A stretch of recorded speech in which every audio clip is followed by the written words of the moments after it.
भाई देखिए, मेरा भी विश्वास, मैं आंकड़ों पर जाऊंगा और ये आंकड़े मेरे विश्वास को बढ़ाते हैं।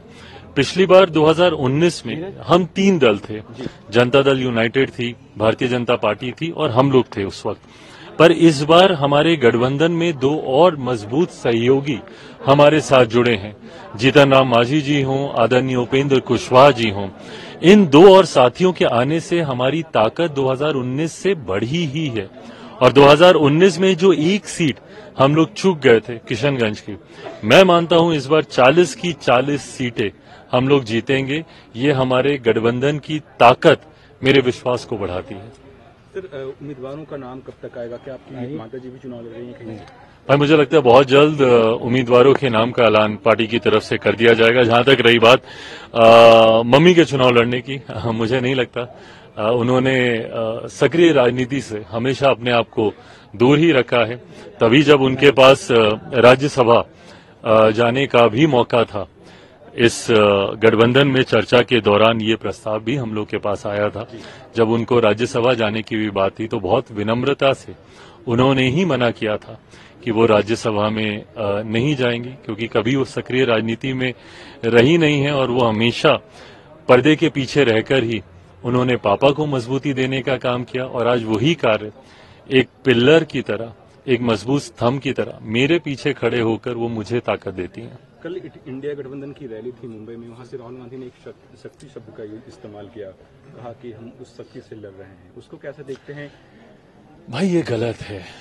मुझे नहीं पता उनकी भावना क्या थी नहीं थी, पर जिस तरीके से उन्होंने अपने शब्दों को रखा वो पूरा वाक्य गलत था।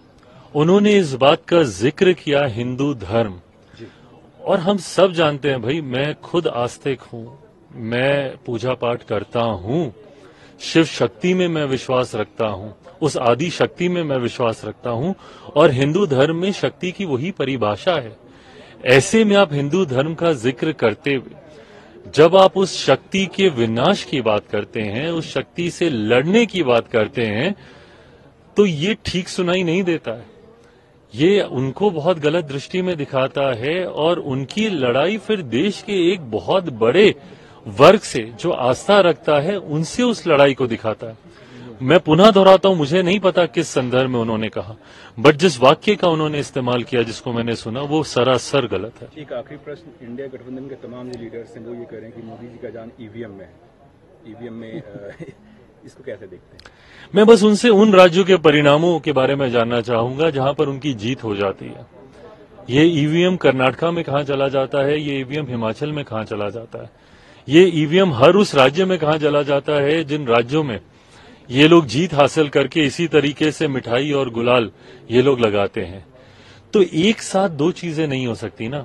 जिन राज्यों में आपके लिए परिणाम है उस राज्यों में ईवीएम सही है, जहां आपके विरोध परिणाम है, let's face the elephant in the room, let's address the elephant in the room. हकीकत है कि देश की जनता आपको बार बार नकार रही है।